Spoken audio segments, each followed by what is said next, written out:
Bonjour. Alors aujourd'hui, on va parler pompiers, mais pas seulement des interventions d'urgence. On va faire une exploration un peu plus en profondeur du SDIS de la Vendée, le service départemental d'incendie et de secours. Oui, On a reçu des documents intéressants sur la création de leur service citoyenneté.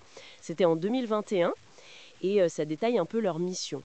tout à fait. L'idée, c'est de voir comment une institution comme ça s'engage concrètement pour faire vivre la citoyenneté.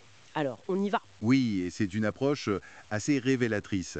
Les sources nous montrent bien que la citoyenneté, ce n'est pas juste un statut sur le papier, hein. Non, c'est ça. C'est une pratique, quelque chose de dynamique. Ça se construit dans l'engagement, dans le lien aux autres.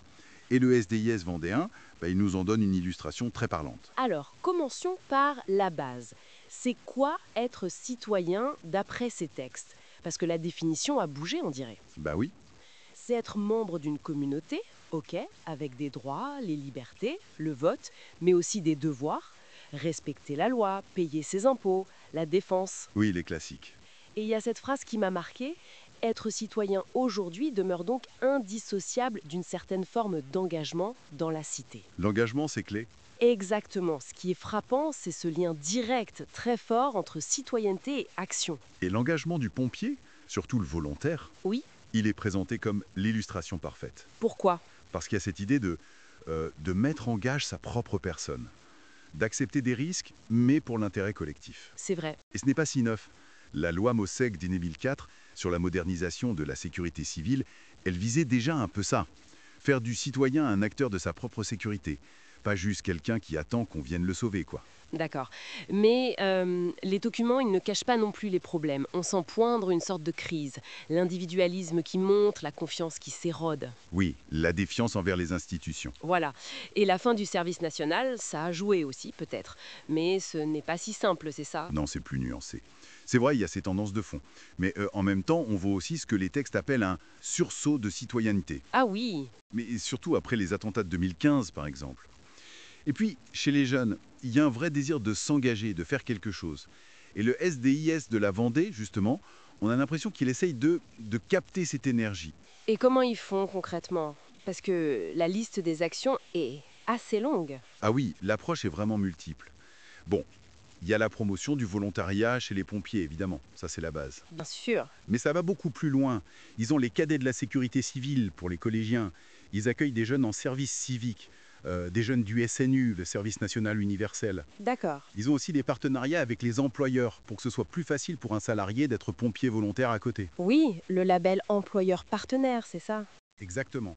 Et puis des choses peut-être plus inattendues, des stages citoyens, avec le SPIP, les services pénitentiaires d'insertion, ou la PJJ, la protection judiciaire de la jeunesse. Attendez, le SPIP, la PJJ, là, on sort vraiment de l'image classique du pompier en intervention, hein. Tout à fait. On voit bien que le but, ce n'est pas juste d'avoir plus de pompiers, c'est vraiment de former des citoyens. L'éducation y joue un rôle central, non? Absolument. L'école, bien sûr, c'est la base.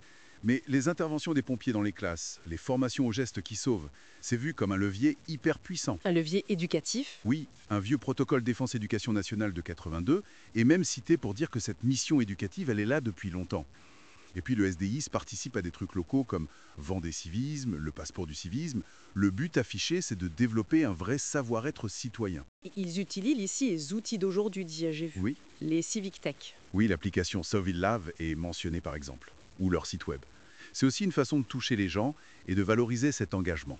Alors, si on essaye de prendre un peu de recul, qu'est-ce que ça nous dit tout ça? Cette initiative du SDIS 85, ça montre quoi au fond? Si on relie un peu tous les points, Oui, ça dessine le portrait d'une institution qui prend très au sérieux son rôle pour renforcer le tissu social, quoi, pour transmettre les valeurs de la République. C'est pas juste une case à cocher. c'est vraiment au cœur de leur projet. Voilà. En allant chercher des publics très différents, les jeunes, les adultes, les entreprises, et en utilisant plein d'outils, de la formation très pratique jusqu'au numérique, sans oublier la force des symboles, hein, les cérémonies, tout ça. Oui, c'est important. Eh bien, le SDIS se positionne comme un vrai moteur de citoyenneté. Une citoyenneté active, vécue.